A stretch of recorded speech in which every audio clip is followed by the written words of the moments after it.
ഒരു ട്രാഫിക് പോലീസുകാരി റോഡരികിൽ നിൽക്കുകയായിരുന്ന ഒരു ചെറിയ കുട്ടിയെ കണ്ടു. പക്ഷേ ചോട്ടു എന്ന ആ കുട്ടി ഉരുകിയ ഐസ്ക്രീം കുപ്പികളിൽ നിറയ്ക്കുന്ന തിരക്കിലായിരുന്നു. അവന്റെ കൂട്ടുകാരൻ ഒരു കുറുക്കൻ മുകളിൽ നിന്ന് ഐസ്ക്രീം വെയിലത്ത് വെച്ച് മനഃപൂർവ്വം ഉരുക്കി താഴേക്ക് ചാടി അത് വാഹനത്തിൽ കയറ്റുന്നുണ്ടായിരുന്നു. വണ്ടി ഓടിച്ചിരുന്നത് ചോട്ടുവായതുകൊണ്ട് പോലീസുകാരിക്ക് സംശയമായി. അവൾ അവരെ പിന്തുടർന്ന് അവരുടെ ഒളിത്താവളത്തിലെത്തി.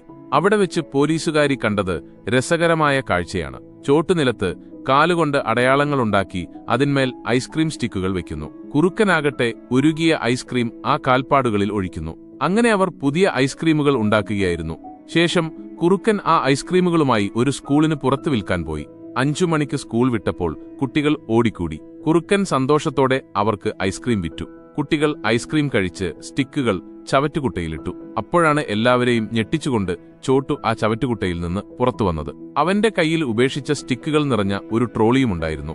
പിന്നീട് കുറുക്കൻ ആ സ്റ്റിക്കുകൾ ഒരു കച്ചവടക്കാരന് നല്ല വിലക്ക് വിറ്റു. കിട്ടിയ പണം അവർ രണ്ടുപേരും തുല്യമായി പങ്കിട്ടു. ചോട്ടു ചിരിച്ചുകൊണ്ട് പറഞ്ഞു, നാളെ എനിക്കൊരു കിടിലൻ ഐഡിയ കൂടിയുണ്ട്. ഇതെല്ലാം ദൂരെ നിന്ന് കണ്ട പോലീസുകാരിക്ക് ദേഷ്യം സഹിക്കാനായില്ല.